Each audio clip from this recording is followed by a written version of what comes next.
स्वागत है आप सभी का दुबे सर के इस नए क्लास में। चलिए शुरू करते हैं। आज हम सब एक और नया क्लास अकाउंटेंसी के एमसीक्यू पर आधारित है।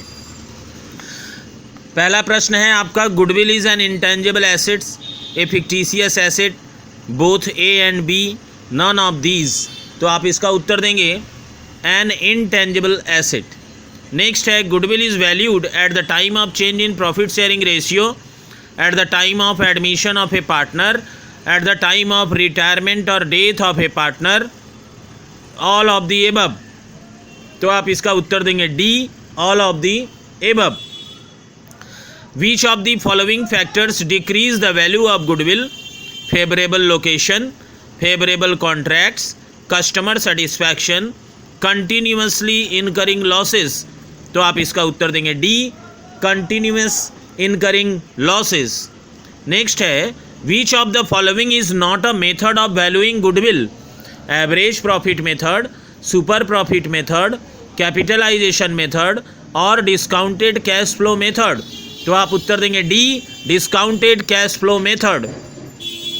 Super profit means average profit, excess of actual profit over normal profit और none of these।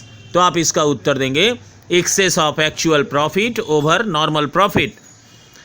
As per accounting standard 26, purchase goodwill is accounted in the books of account, self generated goodwill is accounted in the books of account, both purchased and self generated goodwill are accounted in the books of account or none of the above। तो आप इसका उत्तर देंगे पहला, purchase of goodwill is accounted in the books of account। Which of the following factors decrease the value of goodwill? Favorable location, favorable contracts, customer satisfaction, continuously incurring losses। तो अभी इसका उत्तर बताया था, ये रिपीटेड क्वेश्चन आ गया है, फिर भी आप सुन लें और इसे भी कर लें, आप अपने से उत्तर दे के देखें। तो continuously incurring losses। नेक्स्ट है, which of the following is not a method of valuing goodwill? Average profit, super profit, capitalization और discounted cash flow। तो ये D, discounted cash flow. Super profit means average profit, excess of actual profit over normal profit और none of this. तो आप इसका उत्तर देंगे excess of actual profit over normal profit. Normal profit is calculated, यहाँ वो 3 क्वेश्चन रिपीटेड थे, आप फिर से शुरू करें। Normal profit is calculated to value goodwill by deducting abnormal gain, by adding abnormal losses, by deducting abnormal gains and adding abnormal losses, none of the above। तो मैं आपको बता दूं कि नॉर्मल प्रॉफिट जो होता है, अगर उसमें एबनॉर्मल गेन का हिस्सा है तो उसे डिडक्ट कर लेना चाहिए, और अगर उसमें एबनॉर्मल लॉस का हिस्सा जुड़ा हुआ है यानी उसमें से लेस किया हुआ है तो उसे ऐड कर लेना चाहिए, बिकॉज ये रेगुलर नेचर के नहीं होते। तो आप इसका उत्तर देंगे C, by deducting abnormal gain and adding abnormal losses. Next है, goodwill under average profit method means average profit into number of years purchase, normal profit into number of years purchase, super profit into number of years purchase और none of the above. तो आप इसका उत्तर देंगे पहला, average profit into number of years. Which of the following statement is correct? Goodwill is a fictitious assets, goodwill is a current asset, goodwill is a wasting asset और goodwill is an intangible asset. तो आप इसका उत्तर देंगे goodwill is an intangible asset. The excess amount which the firm gets on selling its business over and above the net value is the excess amount which the firm gets on selling its business over and above the net value is surplus, super profits, reserve और goodwill. तो आप इसका उत्तर देंगे goodwill. When goodwill is not purchase, goodwill account is not raised in the books, raised in the books, partially raised in the books और raised as per the agreement of the partners. तो आप इसका उत्तर देंगे पहला, not raised in the books. Goodwill of the firm is not affected by location of the firm, favourable contracts, better customer service, none of these. तो आप इसका उत्तर देंगे none of these. weighted average profit method of calculating goodwill is used when profits are not equal, profits show a trend, profits are fluctuating, none of these। तो weighted average profit method ये हम तभी use करेंगे जब profits show a trend, that is answer B। Next, average profit of a business over the last 5 years 60,000. The normal commercial yield on capital invested on such business is 10% per annum. Next, net capital invested in the business is 5 lakhs. Amount of goodwill if it is based on 3 years purchase of last 5 years super profit will be।